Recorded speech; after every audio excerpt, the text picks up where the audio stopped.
To access the air filter, first open the hood. Use the hood prop rod to support the hood.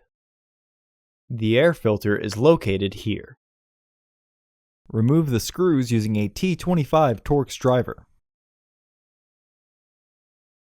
Remove the old filter from the housing and clean out any debris inside. Insert your new filter into the housing. Reinstall the screws.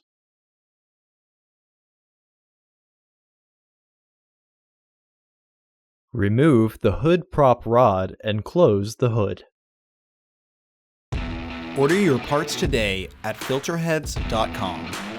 Also, please like our video and subscribe to our channel so you won't miss any new content.